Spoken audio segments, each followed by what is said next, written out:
நாம இன்னைக்கு பார்க்க போற ரெசிபி வடகம்.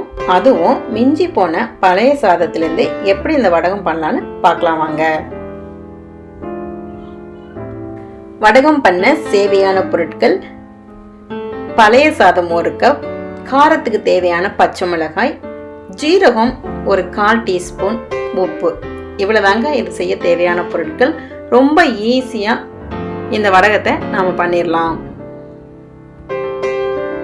மிக்ஸி ஜாரில் மிளகாய், ஜீரகம், உப்பு, சாதம் இது எல்லாத்தையும் போட்டு தண்ணி இல்லாமல், ஏன்னா சாதத்தில் இருக்கிற தண்ணியே இதுக்கு போதுமானது, தண்ணி இல்லாமல் நைஸாக அரைச்சு எடுத்துக்கலாம்.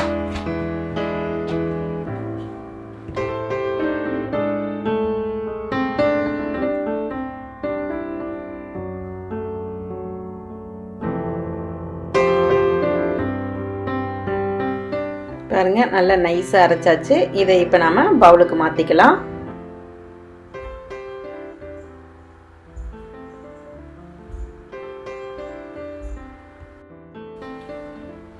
அரைச்ச மாவை முறுக்கு அச்சுல நம்ம எண்ணெய் சுத்தி தடவிட்டு, உங்களுக்கு எந்த அச்சு எந்த டிசைன் வேணுமோ அந்த அச்சை உள்ள போட்டு நாம அந்த மாவை அதுல எடுத்துக்கலாம்.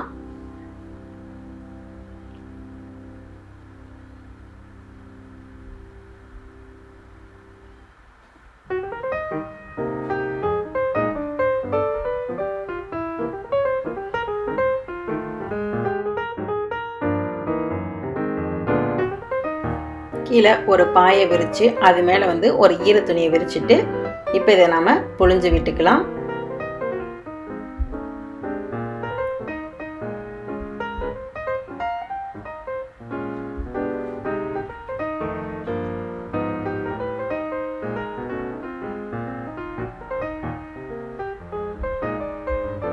ஒரு பிரி உள்ள அச்சு போட்டீங்கன்னா இந்த மாதிரி ஒட்டி ஒட்டி வராது, தனித்தனியாவே நல்லா விழுகும். இதே மாதிரி நாம இருக்கிற மிச்ச எல்லா மாவையும் நாம பிழிஞ்சு விட்டுக்கலாம்.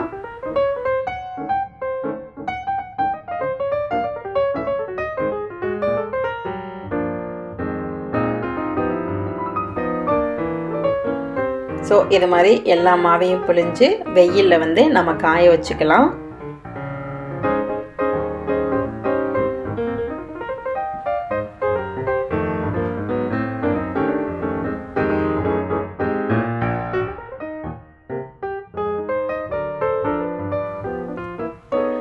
வடகத்தை நாம வெயில்ல காய வச்சு எடுத்துக்கலாம். இங்க பாருங்க, முதல் நாள் இவ்வளவு தூரம் தான் காஞ்சிருக்கு. இதே மாதிரி நம்ம அந்த துணியை முதல் நாள் சுருட்டி உள்ள கொண்டாந்து வச்சுட்டு அடுத்த நாள் போய் விரிச்சு காய வச்சுக்கலாம்.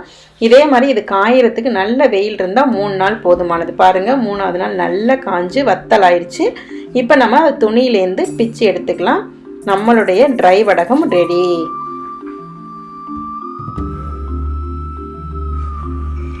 வாணலியில எண்ணெய் வச்சு எண்ணெய் நல்லா காஞ்சதுக்கு பிறகு வத்தலை நம்ம பொரிச்சு எடுத்துக்கலாம்.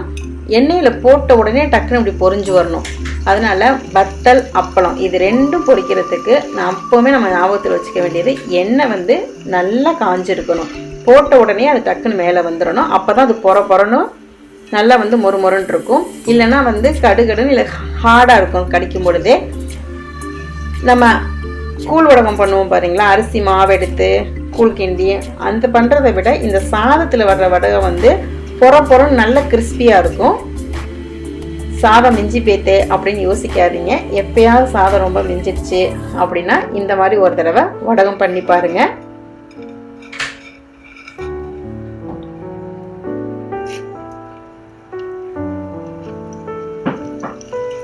எங்கள் வீட்டில் இந்த வயலுக்கு முத நாளே நிறைய சாதம் வடித்து வச்சுருப்பாங்க. மறுநாள் பழைய சாதம் கொடுத்துறதுக்கு, இந்த நடவு நடுறதுக்கு, உழுவுறப்ப சப்போஸ் அவங்க ஆளுங்க யாரும் வரலை அப்படின்னு வச்சுக்கிங்களேன், அப்போ 3 பேர் 4 பேருக்கு சாதம் போட்டு வடிப்பாங்க. ஸோ அவ்வளோ சாதம் மிஞ்சி இருக்கும். அதை நம்ம அத்தனை பேர் வீட்டில் சாப்பிட்டுமே மிஞ்சி இருக்கும். அந்த சாதத்தை இந்த மாதிரி வடகமாக போடுவாங்க.